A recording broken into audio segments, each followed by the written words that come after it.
Thank you. Last in the first round is Madame Manon Aubry from GUE. Bonjour, je suis ici. Ici. Vous me cherchez là au milieu. Je voulais vous interroger sur deux sujets majeurs que sont la lutte contre les inégalités et la lutte contre le changement climatique. Et quoi qu'on en pense, la politique monétaire joue un rôle fondamental sur ces deux sujets-là. Jusqu'à présent, je travaillais pour une ONG, Oxfam, qui a fait de la lutte contre les inégalités un de son mandat essentiel. Et quand je travaillais pour Oxfam, on utilisait régulièrement vos déclarations au FMI, qui étaient très allantes sur le sujet des inégalités.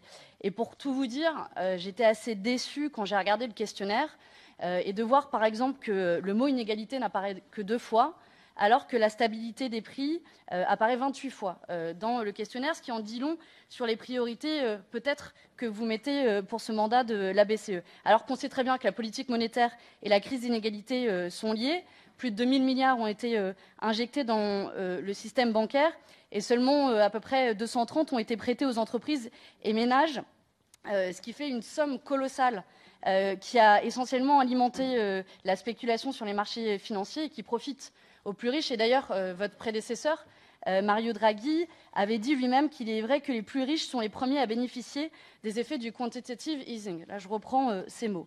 Donc la question que j'avais sur ce sujet, c'était quelles mesures concrètes vous êtes prête à prendre pour s'assurer que la politique monétaire bénéficie à l'économie réelle et n'aggrave pas les inégalités. Plus généralement, se pose la question de l'objectif de limiter l'inflation qui n'est plus adaptée aujourd'hui à la conjoncture économique avec une faible croissance et inflation et qui au contraire alimente cette bulle spéculative que l'on a vue ces dernières années.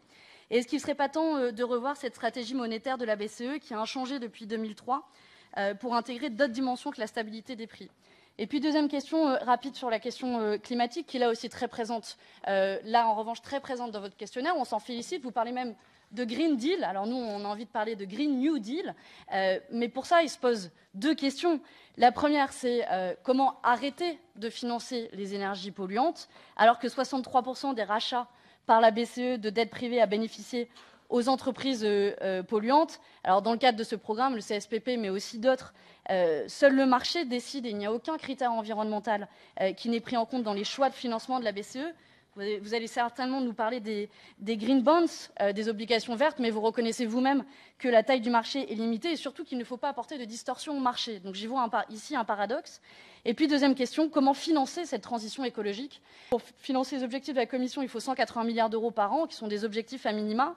Et vous parlez du rôle du secteur public, du financement public, tout en disant, reconnaissant, page 26, ça m'a un peu surprise, que finalement la politique monétaire n'est pas la panacée, n'est pas la politique clé pour lutter contre le changement climatique. Et donc, comment réorienter la politique monétaire sur les questions climatiques, notamment en ouvrant la possibilité de prêter aux États, voire même de la création monétaire.